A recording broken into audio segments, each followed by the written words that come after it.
Hey everybody, Dave Murphy here. We've got a very special Around the Lens episode with two interviews I did with filmmakers who have their films being showcased at festivals around the world. The first is going to be Welcome to the Cyber Cowboy, and the second one is A Hand to Hold. I hope you enjoy these interviews. Hey everybody, it's Dave Murphy with Around the Lens, doing another interview with a series of filmmakers who are premiering short films at festivals across the world. This time, I'm pleased to have joined with me the creators of the short film Welcome to the Cyber Rodeo, who will be having their national premiere at South by Southwest London. Gentlemen, thank you for joining me on the program today. Can you please go ahead and tell the audience your names and tell them what you did for the film? Hi, I'm Jim Muntisov. I'm the writer and director of the film. And hi, I'm Mark Day. I'm one of the producers. Awesome. Great. Well, thank you guys so much for being on the program and congrats to getting into South by Southwest London. That's an awesome achievement. Tell me a little bit about, what the film is and how it came to be. Yeah, so Welcome to Cyber Rodeo is a short film about a character who is named the Cyber Cowboy. And there's sort of this like Y2K styled cowboy who hangs out at this bar with a mechanical bull and just likes to ride the bull. And yeah, it's basically like a look at the concept of like personas and how, I think a lot of like cowboy, iconography, like the cowboy is a very kind of stoic figure, very like reserved and shut off. And I think, you know, the idea of like sort of prodding that and looking at someone who kind of uses a persona as a shield to kind of hide a bit of like who they are as a person, but also as a way of sort of crafting an identity where people can sort of understand who they are, like, or how they want to be perceived, uh, the way they want to be perceived in a way that a lot of people don't really get just based on their regular identity. So we wanted to kind of make a short film that sort of explored those themes, shoot it with like mixed media, so we shot on 16 mil and we did some Okay. camcorder sequences and animation and stuff like that. Yeah. Mhm. Yeah, no, absolutely. I definitely thought it was shot on film, but nowadays with filters and everything, you can never be too sure. I thought Yeah, true. I saw another short film that looked just like it was shot on film, but it was actually shot with like a Venice film cam or digital camera. So you shot on 16 millimeter film. That's awesome. What kind of was that because you wanted that sort of rough, gritty aesthetic of that film provides? Yeah, I think the previous two shorts that I've made also shot on film, and Hmm. think from memory, I think we had a couple of film rolls left over from a previous shoot. So I was like, let's make another film with a little bit Hmm. of the film we have left. And that's sort of why it's fun to use the mixed media because it's like you don't have to shoot. The film's only 7 minutes long, but we probably Yeah. only shot, it's only like 3 or so minutes of the film that's actually on film. Oh, wow. Um, but yeah, I think especially leaning into the kind of old West aesthetic of like, Western cinema, it's nice to have that quality to it. Um, And yeah, I guess the big thing when Jim first spoke of the film to me, a big part of the pitch was really about like, modern society and like how we sort of you have so many things inputting to your experience of your life, memories of friends and family, sort of memories you actively create, with the camcorder footage. It's like the characters controlling the camera. The 16 mil film is more like, voyeuristic of the characters and their experience. And then the Right. screen light stuff, because, a lot of us we have our phones or we're watching TV or engaging with some sort of media. And I think, yeah, it was the way they pitched it to me. And I kind of feel like, yeah, it's just an interesting way to, how do we move cinema forward? And I think by creating these sort of montagey things, yeah, I think we really hopefully achieve that. Yeah, no, absolutely. I think it definitely took a different approach than other short films I've seen. The way you play with the non-linear sort of elements, the way you kind of integrate, modern footage. I saw some, I think Jet Grind Radio was in there or some sort of game, it's like that's a game from my past. So it's near and dear to my heart. So anytime I saw that, talk to me about the logistics of using, I would say, copywritten footage in a film like this. Did you have to get permission from the users? Are you just kind of hoping nobody notices? What kind of is your approach there? Because I'm a filmmaker myself, so I'm curious about those things. Yeah, no, we definitely get permission for those. There were we had some footage from like old Western films, and they were films that had fallen out of copyright that were in the Ah, public domain. sure. So we was basically just looking through public domain footage for some of those things. And then yeah, you were so close on the money. So Bomb Rush is like the sequel to Jet Set Radio Future. And Okay. Yeah. yeah, equally I grew up playing that as well. So Yeah, when yeah, Jim mentioned they wanted to reach out to the creators of that, and you know what? With all these things, can never hurt to ask. yeah, You never know of who's going to be course. responsive. Sometimes people leave you on red, but other people, they're willing to share their game or, whatever it is with you, which is Mm, yeah, so Yeah. lovely. yeah. No, I actually have a very similar experience. I'm actually finishing post-production on a feature film that I created last year, and I'm using footage from an indie game. I just went out and asked, Oh, can I use nice. some of your footage in my game? And they're like, yeah, sure, go for it, because they'll take any promotion they can get. Some of these Yeah. game makers, right? And Yes. the fact that you've got a game, or I'm sorry, a movie on a Tribeca, I'm sorry, South by Southwest London. Yeah. That's going to be a big advertisement for that game. So that's great to see. Yeah, Uh, and I think it's very much too like about how those things are synonymous experiences, yeah, with your own life. And I feel like, even you saying that's a core memory of playing that game, and for me as well, I think, sure. yeah, that's what you want to do to try to make a film interesting, I guess, deliver people something in a way where they can really feel it, but maybe in slightly a different way than they've seen it before. Yeah, no, absolutely. Now you said you're premiering nationally at South by Southwest London. Where else has the film screened? So we premiered at the Melbourne Queer Film Festival. We sort of entered like a pitch competition earlier last year, which we didn't win, but they gave us some money anyway to help fund the film, which was great. Yeah. So that locked us into having our premiere at the closing night screening, which was really good. We did set us on a very tight deadline to make the film, which was a challenge in itself. But yeah, since then we've played the in Melbourne. There's another new festival called the Brunswick Underground Film Festival, which is a really Mhm. nice, like eclectic underground festival. Has some really good films. That was a couple weeks ago, and then yeah, the our international premiere is yeah in 2 days in London, which is crazy that we're here. Yeah. Oh, that's amazing. And do you have other festivals lined up after this that you're planning to go to or that you've been accepted to? We were playing at St Kilda Film Festival in Melbourne, which is another really prestigious festival. We're really happy about that. But we will be here, unfortunately, so we can't make it Oh, okay. back home. But hopefully, we've got a couple other festivals later in the year lined up. We're just sort of waiting to hear back. We'll see. Yeah, it's hard to know, like, when you make a film, like what festivals are gonna like connect with it and what the programming is gonna be like. I find that like really fascinating to see what life a film has, Yeah. um, once it's been made. So yeah, very curious to see where we'll end up. Awesome. Let's talk a little about the sort of the queer nature to the film. I'm Mm. curious, kind of what was the decision to make your protagonist homosexual, and kind of what is your sort of interest with exploring, that sort of relationship dynamic, as opposed to perhaps heterosexual relationships. Was there a Yeah, specific sure. reason for that? Well, like I'm non-binary and I'm bi, and I guess like for me, I'm trying to tell stories that sort of reflect that reality.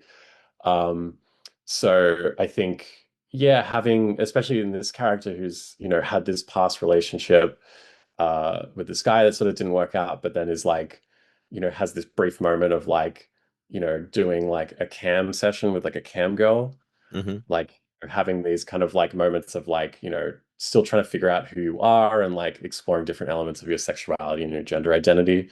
Yeah. I just think that it's still, especially the gender identity stuff, a lot of that feels very untapped in cinema. I feel like we see a lot of narratives that are the kind of classic coming of age narrative where it's about someone finding themselves, and at the end they come out and everyone cheers, and it's a big hooray. But I think it's a lot more nuanced than that. I think there's more depth to and in storytelling that we can find with those narratives. So I am just trying to like explore, yeah, different facets of that.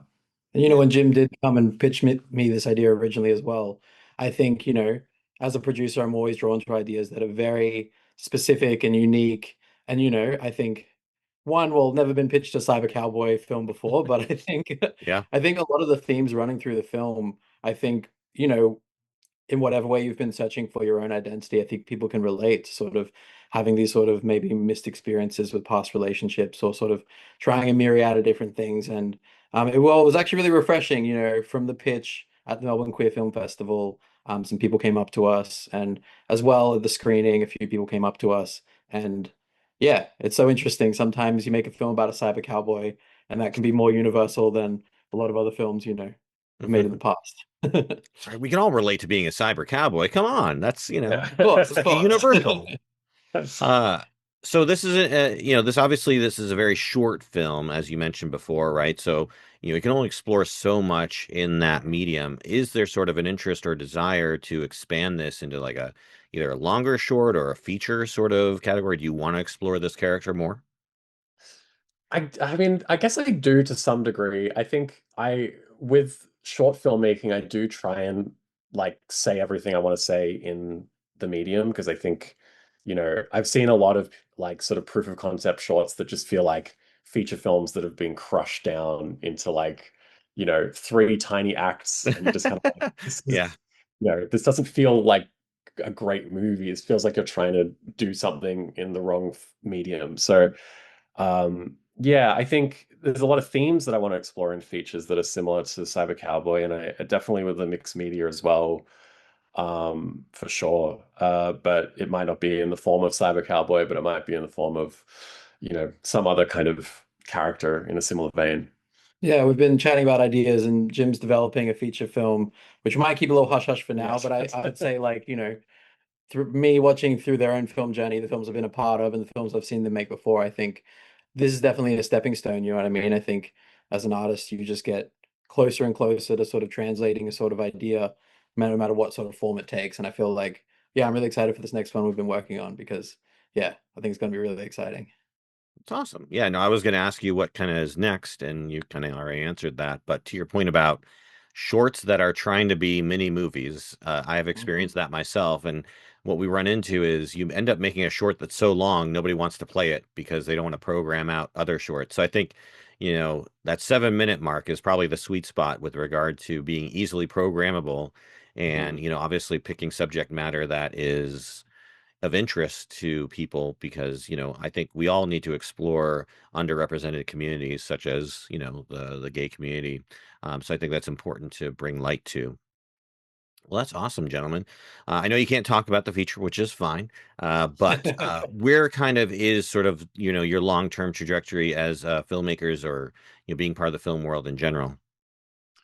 I mean, I think in the dream scenario of this, it would be getting to make features on the sort of in that kind of indie world. Hmm. Um, or working in TV space as well. I love directing. I love working with the crews that I work with. The team's just so good. Like I am just very, very lucky to work with the people that I do because they're so, so talented. And, I think there's like being able to like uplift that community and like bring them to that next level with you, if you get that opportunity, I think is like a really, especially in like Australia, which is like a very niche film community. We have a couple of, films that make it outside of Australia and that are successful. And, I want to make sure that, if I get that opportunity, that I get to bring all these, great creatives with me. Um, yeah. Yeah, I guess yeah. I mean, mirroring that, I guess it's just yeah, breaking further into long form. I think, as we were speaking about before, it's like I think shorts are just such a great opportunity to, the different challenges. I think shorts is just like how can I compress maybe a singular, quite large idea into a small space. And, I'm very proud of, what Jim's been able to pull off with the rest of the team for Cyber Cowboy. With that sort of montagey nature, I think it's able to cover a lot of ground in those 7 minutes, but yeah, I think it's trying to take some of those multimedia aspects and other things. And I think what we've learned through the last two films or, Mm. the mixed media idea, it's easily translatable to the audience. I think the audience is very keen to see more films like this. It feels very modern, feels very like able to be understood, and yeah, excited to bring that kind of style to a longer form. Mm. That's great. That's great. Any sort of words of wisdom or tips or advice for burgeoning filmmakers who might want to follow your path? Um, yeah, I think sort of in the vein of what we did with this film, like don't overcomplicate your short, you know, have an idea that you want to explore. Don't, you don't need to tell this grand story, keep it small, keep it within your means. I think, a lot of people want to make a film like their favorite film, and they look at these, Nolan films or like Tarantino films, they're like, how do we do that? It's like, if you can find a nugget of that you can tell in 5 minutes, that's going to be way more powerful than trying to emulate, you know, I'm going to make this big crime epic, but it's going to be like, and it's going to be 30 minutes or whatever. It's like, keep it really concise, find something that you're really passionate about and you're really interested in exploring, and just go for it. And if you fail, that's fine because it's only like a couple of minutes. Yeah, and I guess I would say too, yeah, we do revere a lot of these auteurs and amazing creatives within themselves, but the film industry is innately a team sport, you Mm, know. And we was talking to some other filmmakers and of similar kind of question, and the things that are leveraged, money or connections or power or other people in the industry. But the thing is if you don't have any of those things, the two things you can really have, sorry, is like a vision, a real strong vision. If you're the guiding force between being really passionate about your film, people will gladly help you. People want to make, a lot of people really want to make art. So like if you're really passionate about the films you're making, people will really get on board with it. And also, I also say vibes. Like you just if you're a good vibe on set, oh if yeah, you're nice to be around, just uh, don't be an asshole. Like that's the yeah, the I bare think that's minimum. good yeah, advice just in life in general. Yeah, yeah, yeah. good tip for life in general. But I think it's just like a lot of filmmakers feel like, they read a story about Kubrick and how he would like, be quite stern or harsh or, run hundreds of takes, and it's like, look, I don't think that's necessarily always the way. If you can do that in a way where your crew and your team feel very with you, ethically or friendship wise, but I think like, you making sure your crew and your cast have a great experience, Mm, they'll want to just keep working with you. And as they elevate, you'll elevate them and they'll elevate you, and I think, yeah, mm. So, yeah, great words of wisdom. And, getting back to the kind of what you were talking about, don't let scope creep. I would say be yeah, your downfall. If you have an iPhone and a house, don't try and make an epic soap opera in space. yeah, Unless you're going to lean into the jank, and then it's like go for it. yeah, But Yeah. yeah, I've always kind of like practiced that in my own films is do what you can with what you have and make the best film possible with the resources you have. Because if you're trying to do something you're not capable of doing, it's just you're gonna fall flat on your face. Yeah. Awesome, gentlemen. Well, again, thank you so much for your time. Before I say goodbye to you, is there anything else you'd like to say, or would you like to kind of push people towards to see more of your work? Yes, I've got if you follow me on Instagram at ok.fantasy, you can find my other short films on there. It'll take you to the YouTube channel. And they're like also similar type of vibe using mixed media and stuff. Otherwise, yeah, if anyone's in London and wants to check this film out, yeah. um, Come say hi to us at South by yeah, Southwest it's because yeah, playing on Wednesday at I Wednesday. believe 3:30 p.m. yeah, at the Rich Okay. Mix. yeah. Well, good. That's on pushes me to get this out before then, so it can be people can actually see it for sure. Sweet. Anything else from yourself? Um, no, I think just yeah, we're excited to be in London and yeah, hopefully to meet more filmmakers and yeah, if other people are on their own film journeys, yeah, leave the house, meet other filmmakers, and that's how you're going to succeed is together. Yeah. Well, that's great. Well, if I weren't in Maryland, I'd definitely come out there to meet you and see you Next in time, next person. time. Indeed. I actually went to London like a decade ago. It was great. I went all over the area. Never been to Australia though. I got to get out to Australia. I hear it's beautiful. Sure. Wait, which Maryland? There's a few Marylands, right? In America? The state of Maryland. There's only one.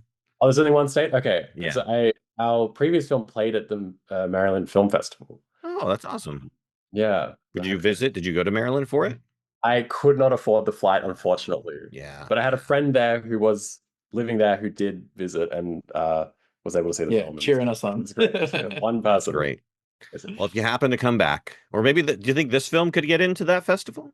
Have you applied for that festival? Yeah, yeah, yeah. I reckon. Okay, That'd be cool. awesome. Well, again, if you are accepted it, let me know. I'll be happy to come out and hang out with you guys and chit chat and shoot the breeze. Oh yeah. Nice. Yeah, that'd Guys. be Wait. awesome. Well, great. Thank you so much, gentlemen, for appearing on the show. And again, Wednesday in London. If you happen to be, what time again? 3:30, I think. Yeah. 3:30 in London. Go check out. Uh, oh my God. Welcome to the Cyber Rodeo. Welcome to the Cyber Rodeo. Excuse me. In person.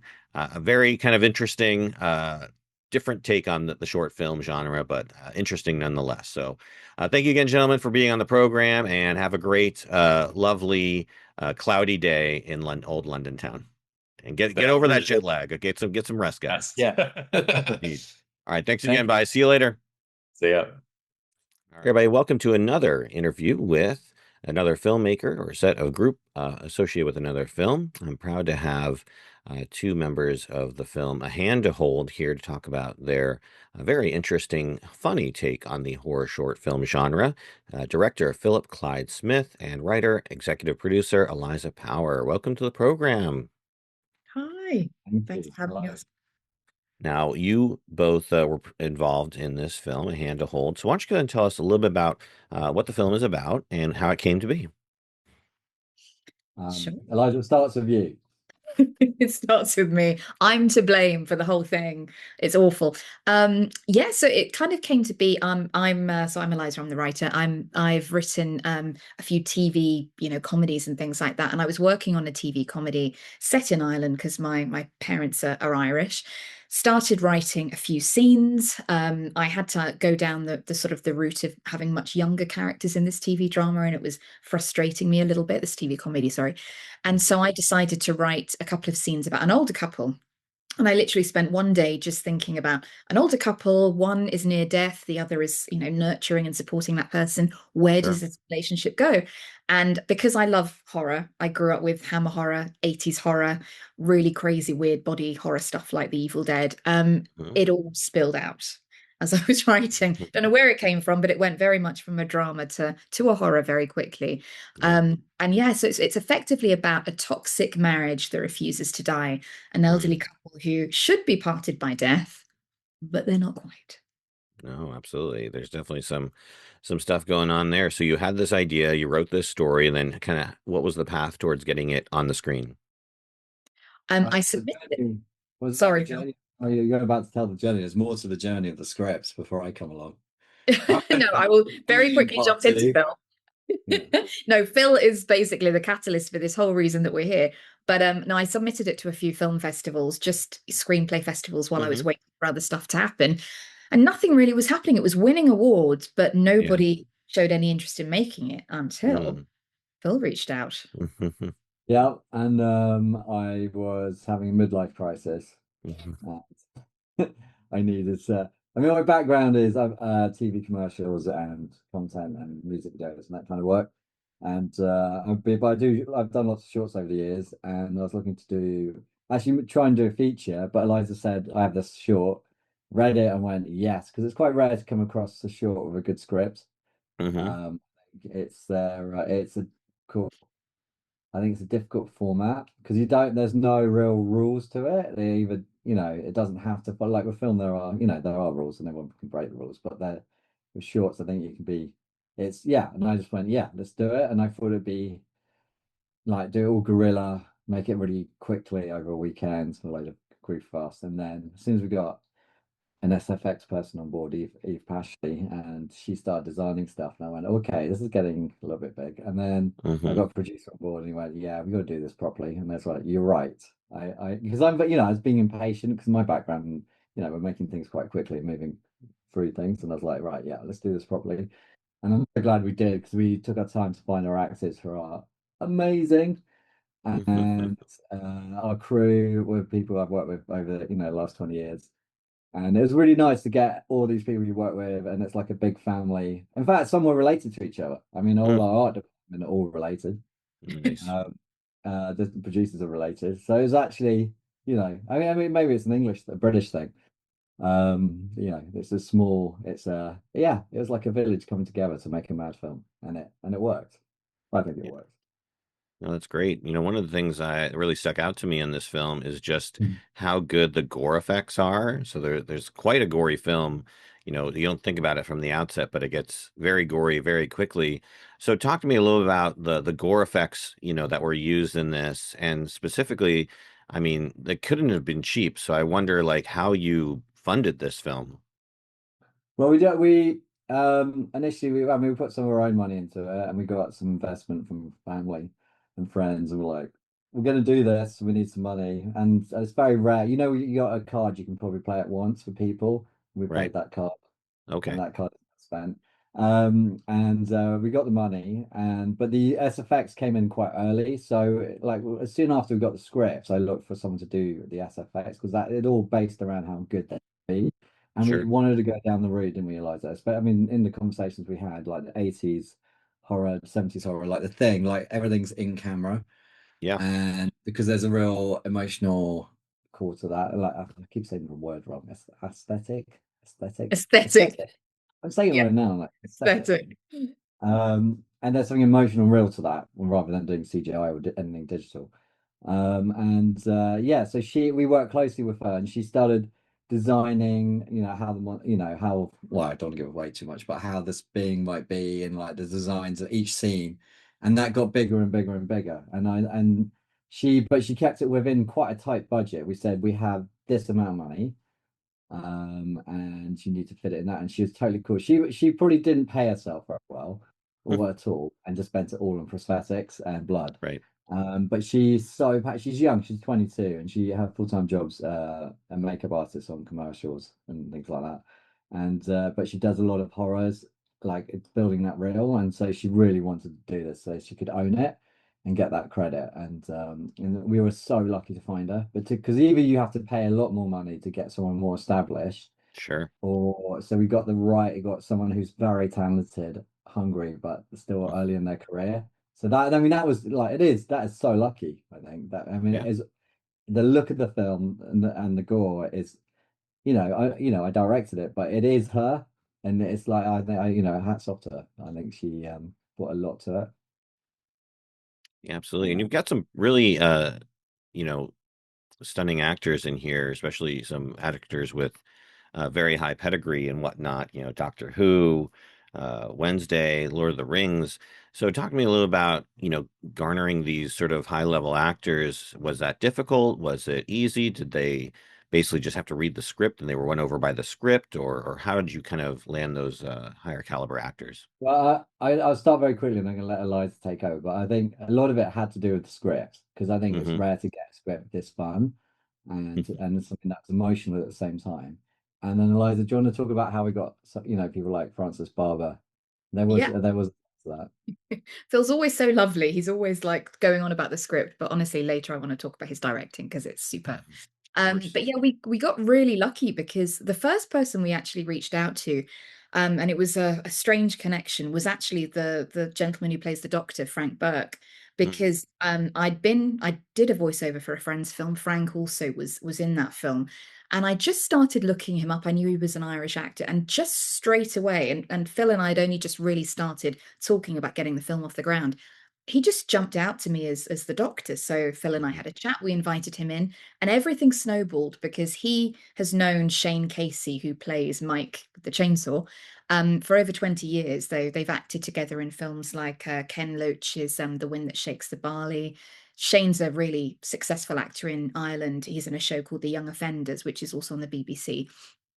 Shane came on board, and then from there, after we approached some other actors, it just snowballed, didn't it, Phil? Really, we just got Francis involved very quickly, Murray MacArthur, who's in Wednesday and Lord of the Rings, and then we completed the cast with Lisa O'Connor and Catherine Moore, and of course Jimmy Tarbuck, who is a bit of a British comedy legend. But it happened very quickly, and I think as soon as one person got involved, other people would hear Yeah. this was involved, and it just And snowballed. there's a personal connection, but also we also got Tree Petts as a casting director in London, and she did like quite a few of the actors as well. She brought in people like Murray. I mean, Murray was one of the key ones for her. And yeah, we were just yeah, it was a combination of. I know I keep going on about like the script thing, but it really does matter. If you have a good script and and it excites people to read it, if you're an actor, you're going to go, well, I'll do it, because they will say, look, it'll only take a day or 2 days or whatever, and they'll do it, right? We'll do it over a weekend. And that's the other key thing I learned is Like you got to fit it around your actors. We want these actors, so we're going to definitely have to shoot in London because that's where roughly they're based. Like one is an island, but they come to London a lot. Hmm. And make it easy for them. Get them to the set. Don't make it as easy as possible. If you do that, then they're more like, okay, why not? Because they're actors, right? They like acting. And so, I mean, I know someone who did a feature and he based the entire feature where this famous actor lives just so he could do it. And he did it because it's the summer and it was like, I mean, I want to spend my summer holidays with my kids. I live here. And if you shoot it here, I'll do it. And you know what I mean? Like, if you can, there's always ways around things, I think, rather Yeah. than just money. Yeah. Yeah. Okay, great. So this film has a lot of blood in it. Talk to me about the difficulties and also fun, and how much blood did you use in this film? Do you know? We used it all. We used every single drop. And Yeah. in fact, that's one thing we learned from it. We need more. We needed more. Hmm. There was, yeah. So Eliza's heard the story a million times. So there's a scene where there's a big super slow motion shot of blood coming from around the camera towards a load Hmm. of people, and it's our big hero shot. And that we had one take of that, and there's basically it's a load of fake blood and fake guts in two buckets. I held one bucket, and the first AD held, the assistant director held the other bucket because the SFX team were quite young, and I could tell they were nervous about it. And I was like, Sure. look, the nervousness is going to make you screw it up. If I screw it up, I'm the director. Who's going to shout at me apart from myself in my head? And so we 3 to 1, we threw it, and then I caught the camera with the bucket, and so I thought, "Fuck, I've screwed it up." And the bucket turned like that, but it created the most perfect semicircle around our main actor, and it was just a complete mistake. It looks too perfect almost Hmm. because it just frames everyone perfect. It's perfectly symmetrical, and that's all mistakes. And then we had another scene where there's a load of blood spraying over people's faces, Hmm. and I think we got one of the young SFX people did it, and they were really nervous about it because a lot of pressure, the whole set. So you've got Sure. two guys at this, and they sprayed it once. I think they missed Francis or sorry, it went in our eye, and that wasn't good. And then so we God. did it again, we got it right. But like yeah, but I mean, a lot of it. And the thing is, all that it sounds like we just did it without prepping, but all of that took 3 months to prep. Oh, wow. So all the blood splatters, all the explosions and everything was designed and tested. And we have lots of videos of even a garden in England blowing up, bits of bodies and throwing Wow. blood around. It's just to test stuff. I don't know Oh my why. She gosh. said at one point she blew up her head and it went into her neighbor's garden and had to explain why there was this fake head in Awkward. the garden. Yeah, no, that's great. So a lot of prep for this. And then you said Yeah. you shot it over 2 days. What kind of camera did you Well, it's use? 3 days, so it's basically, yeah, it's a 3 day shoot. We had 2 days to build it. It's one set, and Right. we couldn't afford a studio because no studio would guarantee their space for the price we wanted. So Right. the producers, Greg and Georgia, who are amazing, found an old school. A lot of schools are shutting down. Primary schools are shutting down in the UK. In Hmm. London, kids, yeah, everyone's moving out of the cities. Is that Sure. true? I just made that up. I think the councils just make that up. Yeah, yeah. Anyway, this school was Anyway, shut down and it has a massive auditorium, like theatre area with blackout blinds, soundproofing, loads of power, and a huge space. So it's like a studio, but like, eight for the price. Right. And we have all the parking we wanted. It's contained, it's secure. Toilets, well, but actually they turned the water off so we couldn't use the toilets, but Oh that's no. story. And but yeah, and then we got our art director Cheryl, who did an amazing job building the set over two days, and we shot three, and then one day to strike it all, and then the exteriors were shot afterwards in where I'm from. I'm from a small island in Jersey called Jersey, not New Hmm. Jersey, it's the original Jersey, old Right. school Jersey, Old Jersey. old Jersey. We have no, Awesome. we're not like Jersey Shore. We're much more like well, like in the film, like cliffs and beaches. Indeed, indeed. Not as You many know, six packs. what's that? Not as many six packs, isn't it? Jersey Shore with all like the men and like people. Anyway, I'll shut up. So, the film hints at kind of some I would say, kind of Lovecraftian horror. There's obviously some kind of like lore associated with it. Did you ever consider exploring kind of like the rationale, reasoning behind what's happening in the film, or did you like always? I mean, I know you wrote it, Eliza, but was there ever any kind of urge to kind of be like, why are the things happening that they're happening? Because it just all happens out of, there's no explanation for it other than I would say, one of the characters seems to have I would say manifested this somehow, but did you ever consider exploring kind of like why or how, or you thought, no, I'm just going to keep it all mysterious because it's a very short film? When I wrote it, no. So when I wrote it, I had a very specific idea that this was very much based on human emotions, human relations, and not anything supernatural. But then as I started sort of looking into, developing it further, I thought, well, I tried out a few different supernatural ideas. There's lots of loads of Irish mythology associated with relationships and horror. But when I looked into it more, it still came back down to the central thing. And I've seen it in a few horror films that I really love, where you don't have to explain it because it is all from human connection. It's not mythical. It's not, a Greek or a Roman myth or Irish mythology. It's not a particular external force. Sometimes the horror can come from within. And a lot of, I think, very, very um quite to be honest, now quite prevalent horror comes from human relationships rather than it having to have a mythology sort of basis. So it can, for me personally, I think for this film, it is very much about the couple, and that is what drives it.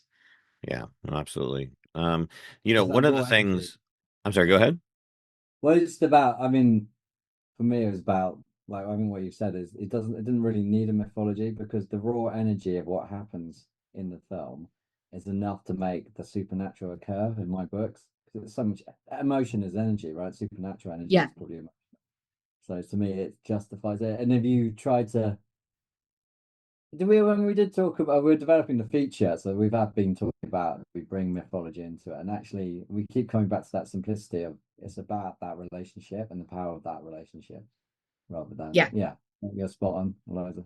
I just think, That's why, to be honest, when you look at the world, all of the horror films in the world that, you can come up with different monsters, creatures, etc., it boils down the scariest often just involve human endeavor. They often involve interactions between humans that go very, very wrong. And I just thought for this one, keeping it simple is best. yeah. Yeah. The whole time I was watching it, I was thinking to myself, I hope they have a good script supervisor or continuity person because, you have to have that actor holding hands. That's the key thing of the film. And if like their hand position changes during the filming, you're like, oh no, because they can't let I go the mean, whole time. that was a lot at the beginning. I had a lot of anxiety about that. How do they hold hands when they're in this position? Because once you've done it on the bed, because we shot the film linearly, so we did it scene by scene in a linear order, script Right. order, just because of budget, and which made it easier. But once you set it, you've got to keep to it. Yep. And so I had long discussions with myself in the mirror about hands. I was going like, is it like this? Is it like this? And I kept holding people's hands. She said, hold my hand. I just want to see how you hold my hand. And yeah, and then you're right, once it was set, it was set. And then Eliza was there on set, so which was great because I was so much into it. So just to But pick looking up at any, the placements a lot. exactly, any continuity. And the producer really good as well. But Frances Barber, actually, I've got to give credit to her because the original, I can't say too much, but in the script, I had a certain change in hand placement happen at a different time. And it was actually Frances who then she was really paying attention to the script all the way through about where the hands were and, etc., how the connection happens. And she made a really pivotal suggestion for a change that I think was so important. I can't say much more than that. But kudos to our she actors. did, but in They the do script bring. read through, we had the read She through, did it in didn't the we? script read through. She did it then, and It it was shows you having yeah, those read throughs because it doesn't cost anything. We all did it on Zoom or whatever. yeah. And And it was just she got it straight away, and all of the actors brought something, from their own repertoire into the film. But that was really pivotal, and it And just we showed did one, and incredible we acting. did we storyboarded it as well. And I think our DP Dean, who's amazing. He's not just DP. He's like a human Swiss knife of many pounds. He was great. He said, Phil, just make an animatic of the film. Just record the script read through. You don't have to animate each frame, but just build an edit with the storyboard. And that was invaluable with the hands, any continuity, what doesn't work, what doesn't cut. And that really helped with timing. And then yeah, and then what's the other thing with continuity? It was that was it, I think. Yeah. Then we did the sorry, my kid's bouncing the ball. Don't bounce the ball. Sorry. Behind the scene as a Well, I child. mean, the fact you shot sequentially probably helped with continuity because, like, for instance, if someone is splattered in blood earlier, you don't have to worry about, shooting that out of sequence. Exactly.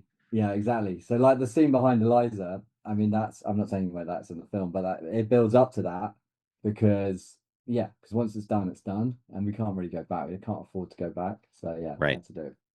And we had no running water in the studio, by the way. Also need to point that out, that it was very hard God. to keep the actors clean. Jeez. Yeah, I was gonna say, so that scene right there, the end scene, like that was a one shot, that was a one take wonder, right? You didn't have a chance to do that more than once. Yeah. It was one take. And again, Dean was amazing because basically he said, right, we have X amount in budget, and there's certain shot things I want to do, like the super slow motion and using a jib to get some top down stuff. And I said I want to use it for certain scenes. He said, well, let's again put it in order, and then we can order that kit for those scenes. So we were very specific with, we didn't have a jib the whole time, we didn't have super slow motion all the time. And at the end, the scene at the end, basically everything's all very nicely controlled. There's jibs and sliders and super slow motion, and then we go handheld at the end, which just makes it suddenly it breaks and it feels more documentary, more real. We're there now, so there's something nice to the constant change of visual language all the way through, helping to tell that story. It was, and a lot of that was Dean. So I'll say thank you to Dean. Yeah, absolutely. So you're getting your film into the Dead Center Film Festival. It's going to premiere on June 10th. So congratulations on that. I'm assuming you'll be going to that and representing the film. Do you have any other festivals lined up that the film is set to prepare showcase at? Well, we got Bali Gnarly tomorrow. Tomorrow, yeah, in Indonesia. So we've got Wow. an Oscar qualifying We're one. not going to that, and we're not going to the ones the Dead Center and Southside, just because it's just the overall budget of traveling everywhere from the UK, Right. and everything is gone. Yeah, no, We've absolutely. already traveled to the States a couple of times this year. We went to, really lucky earlier this year, we went to Santa Barbara International Film Festival, and we went to Cleveland. We were Oh. also in Miami. So we've been touring across America, which is amazing. On this film, right? Yeah, This- yeah. That's great. That's great. Do you have any sort of machinations about maybe making this film into a larger feature? Is that kind of an ambition, or what are you planning to do next? That is happening. Eliza, not Eliza. Eliza. Oh, sorry. I'm allowed a name. It's 7:30 p.m. in the UK. So, how'd you say? Did you say 7:30? Did you say p.m. in America? Yeah. Yeah. No. Just check. Evening, 7:30 in the evening. Evening, Same difference. Or 1900 hours. Sure. You want Yeah. to be, I was military, so we used to say that all the time. You know them. Yeah. we're turning into a feature. Eliza's writing script at the moment, a second draft. That's great. So getting ready, and we're putting feelers out with producers and finance and like how we're gonna do it and make it for under a certain amount. Right. So the ball is rolling slowly. Yeah. It's happening. Yeah. Well, all I know about horror is that now is the time to make a horror film because they're extremely popular, and you can usually make your money back if you make it at a low enough cost. So that'd be pretty great. Thank you. What's besides this? What are you got is going on next in terms of other projects you might be working on besides this? Eliza? Well, we've actually got a few things sort of going on in preparation at the minute. There's a few things I'm writing, but we've also been looking at other scripts as well from some other writers to keep the ball rolling, because Phil and I want to carry on working together, and with the team that really we've created on this film, particularly because there are so many amazing people involved. So a few horrors, possibly a drama or so. But a few of those things sort of in development at the moment. But to be honest, a hand to hold feature, that is the next most important. I feel I'm Awesome. going through next 5 years is very much 5 to 10 years horror. I like the idea of horror. Yeah. I mean, yeah, I think it's fun, and also I like the age demographic in our film. I think it's interesting. It's not about necessarily people, and it's about because I think getting old is I'm 46, so you start feeling it, like all the things, bits go wrong, Yeah. not so Yeah. much bits, but like Feel ya. it's only going to get worse. It ain't going to get better. No. So Yeah, absolutely. so I think I think there's real horror in aging, but also beauty too. Yeah, true. Well, awesome. Well, guys, is there anything else you'd like to add before we say goodbye? Thank you very much. I've enjoyed it. And please, if you are in Philadelphia, hang on, no, Dead Center is in Oklahoma. Oklahoma. Wow. If you're in Yeah. Oklahoma, please go and watch it, Dead Center, next week. And then if you're in South Side, which is in Bethlehem, Pennsylvania. Yep. And if you're in Awesome. Bali, I don't know, I don't know who's about, on holiday. All I have to say is what someone All I have to say is what someone said to me in Cleveland about horror in general after they saw A Hand to Hold. They said blood is back in a celebratory way. So blood is back. Please go and check out A Hand to Hold wherever you're near any of our screenings. Indeed. Well, awesome. Is there a website where all these screening locations are mentioned or highlighted? Is there a handhold website or production company website? There is. Go on. Oh yeah, it's ahandtoholdfilm.com. We're also on Instagram. We put up loads of regular posts on there on @ahandtoholdfilm on Instagram. Wonderful. All right. Well, Eliza, Philip, thank you so much for your time. Really appreciate coming on to talk about your short film. I wish you all the luck and look forward to seeing the handhold feature in cinemas soon. Yeah. Thanks so much, Dave. Thank you very much, Dave. Awesome. All right. Have a great one. Stay dry over there in London town. All right. Bye, everybody. Cheers, Dave. Bye.